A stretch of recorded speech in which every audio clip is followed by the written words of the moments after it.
I bring you greetings from Álfheidur Ingadóttir, who is a member of the Icelandic Parliament, Althingi, representing the Reykjavik North constituency.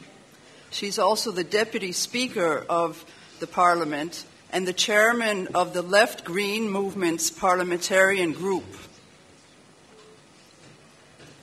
This picture here is actually a picture that was sent to her on a mobile phone by an Icelandic student who had passed by the Berlin main train station and sent this to her.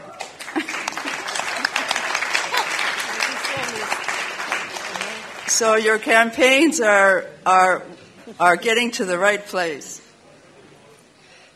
She says, I extend my best wishes for a successful Schiller Institute conference and applaud the Schiller Institute's international campaign for glass-steagall bank separation. I urge parliamentarians from around the world to familiarize themselves with the bank separation motion we have introduced into the Parliament and seriously consider taking similar actions. Common people all over the world are suffering deeply because of the high-risk speculation of the financial world.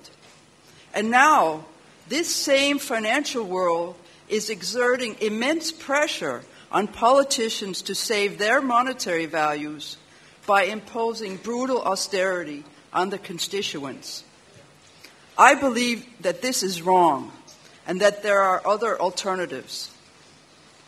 One is reimposing full glass-steagall bank separation, which can help protect the population's savings and help to build productive and sound economy. After the onset of the current financial collapse, Iceland became the first country in which the financial system totally crashed. It has also become the first country to start to recover. Now, a group of Icelandic parliamentarians, including myself, are working to make Iceland the first country to reimpose glass-steagall-style bank separation. On October 24th of this year, a motion to separate commercial and investment banking was reintroduced into the Icelandic parliament by 17 MPs from all parties and independents, except the Independence Party, which also announced their support for the idea during the hour-long parliamentary debate held on the subject. The motion reads, Parliament resolves to entrust the Minister of Economic Affairs with the task of appointing a committee which is to revise the framework of banking services in Iceland in order to minimize, through the separation of commercial and investment banks, the risk of disruptions within the banking sector for the national economy. The committee is to examine the policy making of neighboring countries in this regard and to submit its proposals before February 1st.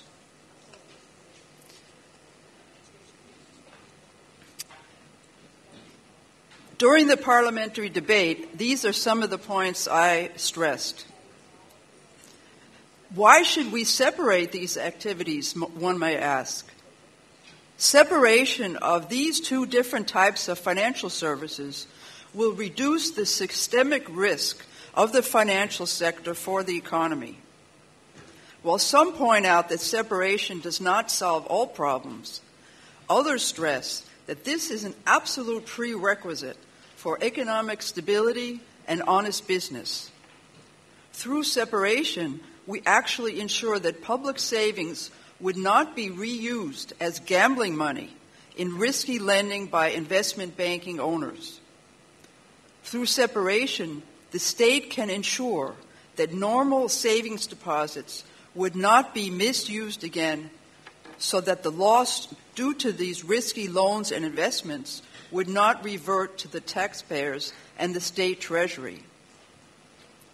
Should regular protected deposits be put together with a speculation and risk-based investment strategy, a toxic mix is created that can place and has placed an entire financial system in ruins, with serious consequences for households and the Treasury, the consequences of which we know so well in Iceland.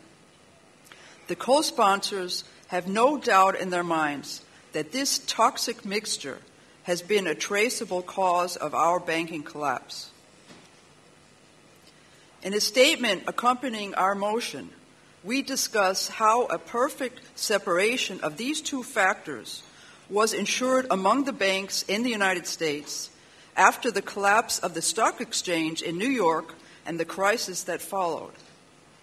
The so-called glass-steagall law was in effect from 1933 to 99, and the global financial system followed in the footsteps of the U.S. in this regard. But in 1999, it was no longer considered necessary in the United States.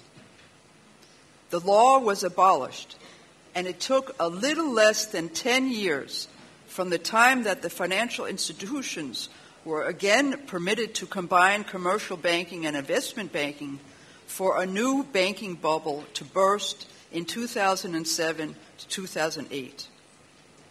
It is clear that the recent banking crisis has called for a reassessment of these issues throughout the transatlantic region, especially since the Barclays Bank scandal in the UK.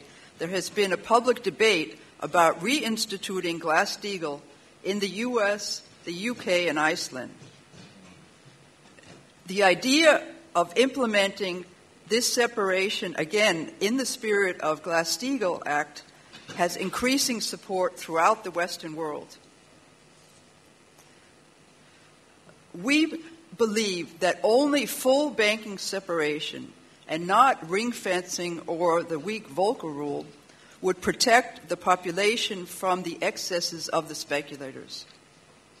Here in Iceland, we now have a unique opportunity to fully take this necessary step and lead the way for other countries to implement full bank separation. The co-sponsors think that passing this motion is necessary so that we may continue to build a sound economy of the nation upon which the future depends. Now is the time for political leaders to think about the welfare of the future generations and take bold actions to protect the population's general welfare. We owe our allegiance to our constituents, not to the powers of the financial world.